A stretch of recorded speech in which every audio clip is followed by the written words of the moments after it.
students love opportunities to do things and help. So they jumped at the opportunity. Well, where was I going with that? What were we talking about? Professionalism. I don't even think we got it into the definition of professionalism, but let's go ahead and do that. I don't know where I was going with that one, but yeah.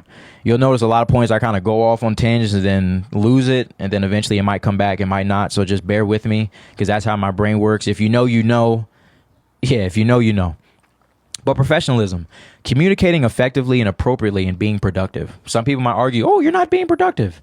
Again, for the 1,000th time, this was the last 10 minutes of the day on a Friday when work is done. I don't know what type of school people went to. All school is just not straight learn, lecture, write, test, quiz. That's school is not, doesn't have to be like boot camp.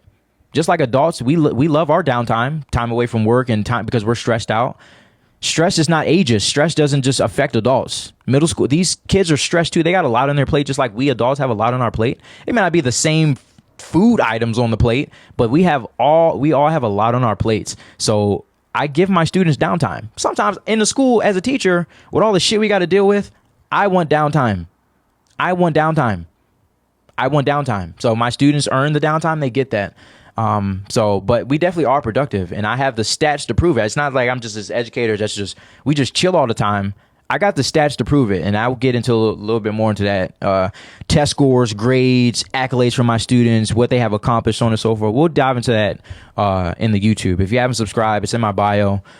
So go ahead and do that. I'm going to do a nice video unpacking all this crap, and you'll hear about the stuff from the county, the board, superintendent, principal, so on and so forth. But as far as like my job security, being fired, or this, that, and the third, I'm not gonna talk on that. I'm just here to talk about some comments that have been bothering me. Anyway, professionalism, being responsible, ethical, team-oriented, having interpersonal problem-solving skills, being attentive, responsive, and proactive.